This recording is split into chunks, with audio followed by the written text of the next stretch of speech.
G'day guys, living in bad faith here, and today I have some Homefront gameplay. I know I said my last Homefront gameplay commentary was going to be my last, but I still have two more Homefront gameplays on my hard drive. So I thought I'd just whip up a quick montage of one of those gameplays and just do a little post-mortem discussion about what I think was good and what was bad about Homefront and some recent happenings surrounding Homefront and the studio that created it. So unfortunately, I did accidentally delete most of my remaining Homefront gameplays. So I only had these two remaining, which is unfortunate. So it kind of sucks, but I don't really have a strong desire to do any more Homefront gameplays, just because I don't really have a lot of discussion points to do.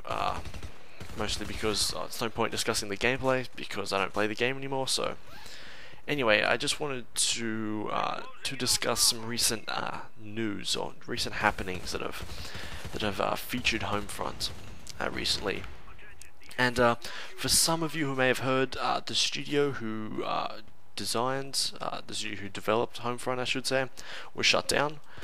Chaos Studios, that is, and so yeah, Chaos Studios is no more, and THQ, the publisher of this game, and the sort of mother corporation that sort of owned Chaos Studios, has moved development of the Homefront franchise to a different one of their subsidiaries.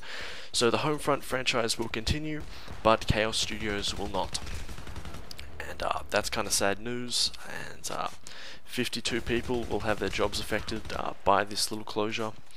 And my heart goes out to those people. Hopefully they can find new jobs within the industry. Personally, I think it shouldn't be too hard for them, because when it comes down to it, I really like this game, and I really thought that it brought a lot of sort of innovative aspects to first-person shooters which hadn't really been seen before. And I know that it didn't sell as well as the publisher would have hoped. I think in total it got about 2.6 million sales, which is good, but for the amount of hype it received and sort of the amount of press it was given, it didn't really sell very well. It didn't sell as well as people would have hoped. And yeah, so and also got it got mixed reviews. I think it has a Metascore of 70 something, low 70s. So it didn't have great reviews, but yeah, so those sort of lack of sales and bad reviews, or bad-ish reviews, sort of led to the Chaos Studios being shut down, and so that's really unfortunate. But anyway, I think what specifically went wrong in this game,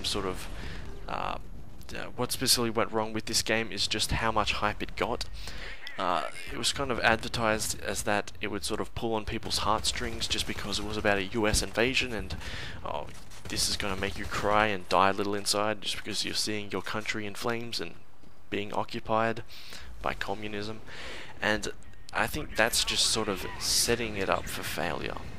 No first-person shooter, no first-person action shooter can ever really have that effect. A role-playing game, certainly, because that's what role-playing games are designed to do.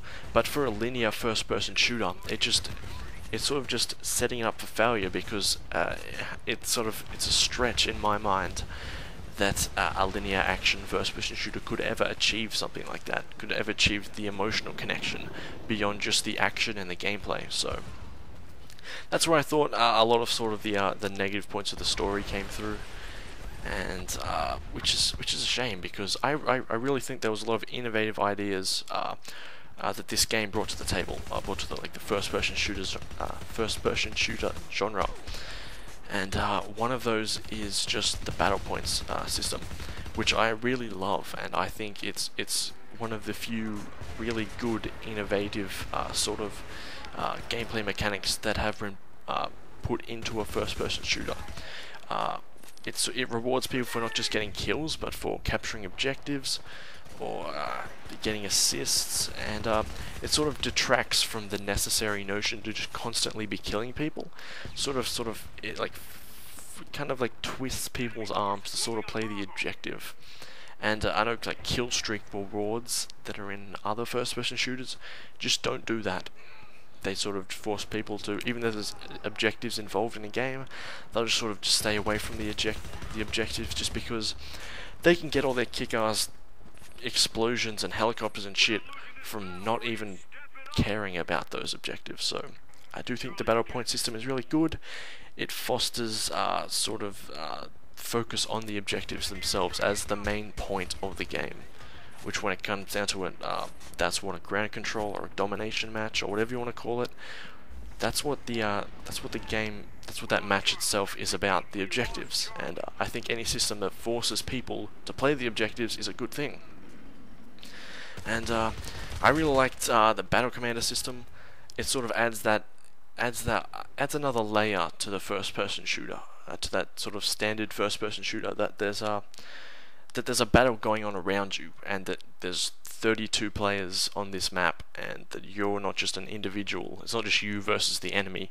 There's a team, and so if a guy's shooting up your teammates, it's brought into your consciousness that it's kind of like brought to your attention, if you will, that there's other players out there, and your teammate's getting shot by this guy, and it sort of forces you to play more as a team, or sort of like forces your attention to the fact that there is actually a team of people, instead of just you as an individual versus the enemy as individuals. So I really like that, the Battle Commander system. And some of the little tweaks they did to the sort of classic like domination, I guess, ground control, whatever.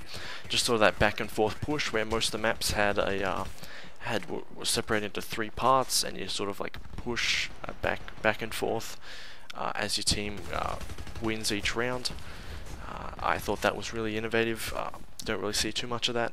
There's sort of a similar idea in Battlefield 3 with the rush game type, but that's all just one-sided. It's not like a back and forth push, and so it really makes you feel like you're in sort of like a gripping struggle against the other team. And anyways, that's what I really liked. And like I said, it was overhyped, and it had sort of a heavier control mechanism than Call of Duty games. It sort of focused more on realism than on arcade. So the controls felt like you're actually holding a gun and you're actually running around with a big sort of pack of ammo and grenades and all this gear hanging off you. So I kind of went for the realism as opposed to the arcade. So and people sort of accustomed to the arcade aspects of first-person shooters, mainly Call of Duty. People like Call of Duty just because it's familiar, like I've said before. And this was kind of stepping away from that familiarity, and yeah, it wasn't really well received.